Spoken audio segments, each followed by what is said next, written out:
বাংলার বুকে 630 বছরের রথ।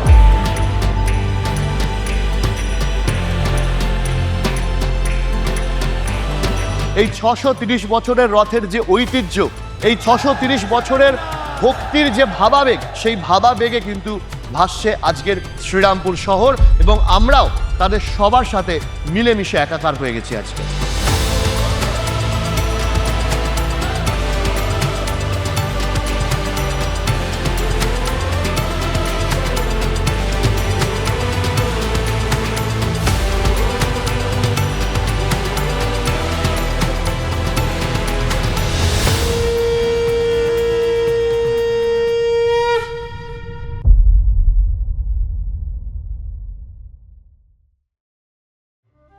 1396 সালে এই মাহেশের রথের যে মন্দির, তার প্রতিষ্ঠা হয়। এর ইতিহাসটা কি? ইতিহাস হচ্ছে আজ থেকে 630 বছর আগের ঘটনা। ধ্রুবানন্দ ব্রহ্মচারী যখন পুরীর মন্দিরে যান, তখন পুরীর মন্দিরে তাকে জগন্নাথ দেবকে সঠিকভাবে পুজো করার এবং জগন্নাথ দেবের প্রতি ভক্তি প্রদর্শন করার সঠিক সুযোগ দেওয়া হয়নি, এবং পক্ষান্তরে বলা চলে যে তাকে অপমান করা হয়।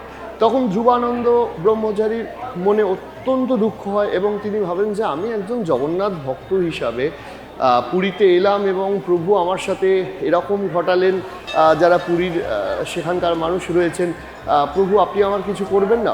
তো তিনি অত্যন্ত দুঃখিত হয়ে, অত্যন্ত বিরহ ভরে তিনি ঘুরতে থাকেন। এবং কথিত আছে যে ধ্রুবানন্দ ব্রহ্মচারী স্বপ্নে দেখেন যে প্রভু জগন্নাথ তাকে নির্দেশ দিচ্ছেন যে তুমি হুগলি নদীর তীরের মাহেশে যাও, এবং সেই মাহেশে গিয়ে তুমি এমন একটি জায়গা পাবে, সেই জায়গাতে তুমি আমার মন্দির প্রতিষ্ঠা করো।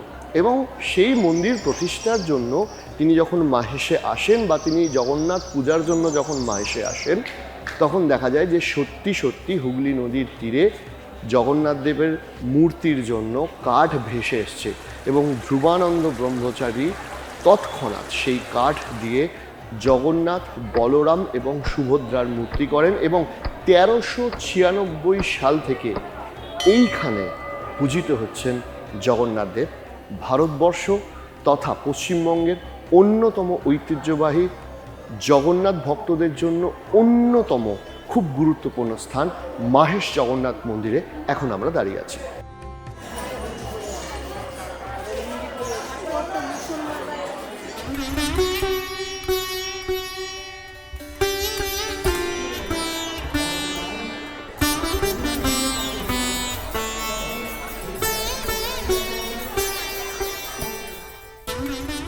মাহেশের রথ একটা মিলন ক্ষেত্র, সনাতনীদের মিলন ক্ষেত্র।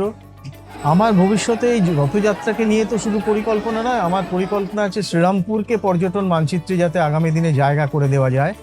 সুতরাং শ্রীরামপুর আগামী দিনে পর্যটন মানচিত্রে এলে শুধু শ্রীরামপুর নয়, এখান থেকে হুগলি পর্যন্ত, আপনারা জানেন আমাদের ত্রিবেণী একটা খুব বড় তীর্থক্ষেত্র। আজকে আমরা যারা গঙ্গাসাগরে যাই, সেই তীর্থযাত্রীরা কিন্তু আগামী দিনে ত্রিবেণীতে তাদের সেই তীর্থযাত্রা করতে পারবেন, এবং বিশালভাবে সেজে উঠবে এই সমস্ত জেলা। তো আমরাও চেষ্টা করব, এটা আমার অনেক দিনের ইচ্ছে, 2016 সাল থেকে আমার এটা মনস্কামনা। জানি না জগন্নাথ দেবের কাছে আমি এবারেও প্রার্থনা করেছি, সেটা যদি হয় তাহলে আমি খুব খুশি হব। সাধারণ মানুষের প্রতিনিধি হিসেবে আমি চাইবো যে এটা সাধারণ মানুষের জন্যই যেন এই শ্রীরামপুর আগামী দিনে পর্যটন মানচিত্রে পরিণত হয়। শ্রী চৈতন্যদেব যখন আসেন, তখন তিনি মাহেশের এই জগন্নাথ দেবের রথযাত্রাকে এবং এই জগন্নাথ দেবের মন্দিরকে কেন্দ্র করে যে মাহেশ গড়ে উঠেছে, তাকে নবনীলাচল আখ্যা দেন।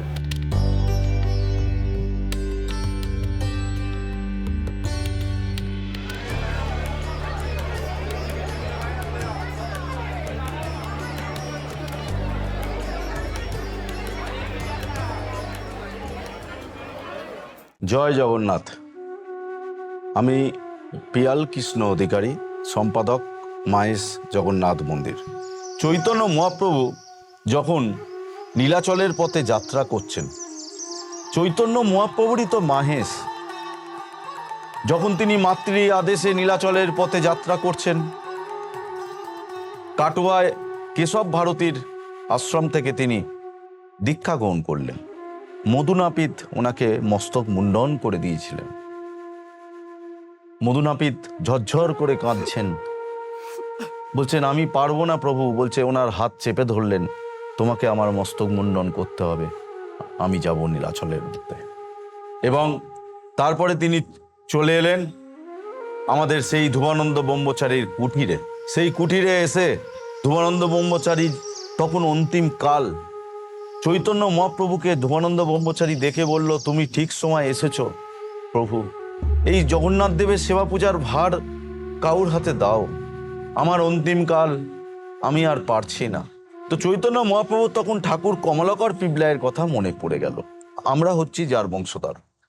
চৈতন্য মহাপ্রভুকে দেখে ঠাকুর কমলাকর পিবলাই ওনাকে দণ্ডবত নতমস্তকে প্রণাম করলেন, বললেন, কমলাকর, তোমার আমার সাথে নীলাচলে গিয়ে লাভ নেই, তুমি মাহেশেতে চলে যাও। সেই সুতানটির 7 ক্রোশ পশ্চিম সেই মাহেশ নামক এক গ্রাম আছে, সেই মাহেশেতে গিয়ে ধ্রুবানন্দ ব্রহ্মচারীর কুটির থেকে ভাগীরথীর তীরে জগন্নাথ দেবের সেবা পূজার ভার গ্রহণ করো এবং বঙ্গদেশে তার নাম প্রচার করো।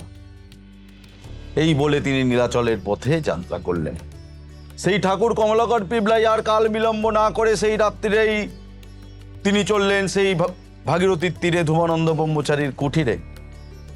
কুটিরে এসে যখন উপস্থিত হলেন, ধ্রুবানন্দ ব্রহ্মচারী বললেন, আমি যেমন বাঁশির ডাক শুনে এসেছি এই জগন্নাথ দেবের সেবা পূজার ভার গ্রহণ করতে, এনাও আমি তোমার হাতে অর্পণ করলাম, এই সেবা পূজার ভার তুমি গ্রহণ করো, বঙ্গদেশে তার নাম প্রচার করো। এই বলে তিনি ইহলোক ত্যাগ করলেন। তো সেইভাবে ঠাকুর কমলাকর পিবলাইয়ের বংশধর হিসেবে আমরা সেবায়িতগণ, আমরা জগন্নাথ মহাপ্রভুর বহু বছর ধরে ধরে আমরা ওনার সেবা পূজা করে আসছি।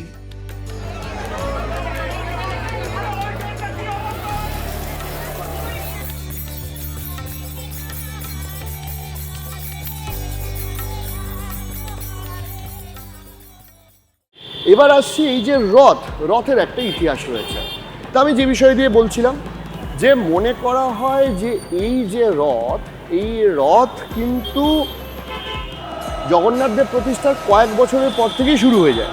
কিন্তু প্রথমেই এই যে রথটা আপনারা দেখছেন সেটা ছিল না, ছিল শুরুর দিকে ছিল কাঠের রথ, এবং পরবর্তীকালে সেই কাঠের রথ নষ্ট হয়ে যায়, তারপর আবার রথ তৈরি হয়, এবং রথের সাথে ছোটোখাটো দুর্ঘটনা ঘটেছিল, এরকম ইতিহাসও আছে।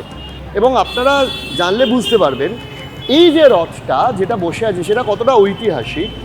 কৃষ্ণনাম বসু কলকাতার খুব বড় একটি নাম ছিল। 1885 সালে তিনি মার্টিন বার্ন কোম্পানিকে দিয়ে এই রথটি তৈরি করেন, প্রায় 12 চাকা বিশিষ্ট রথ।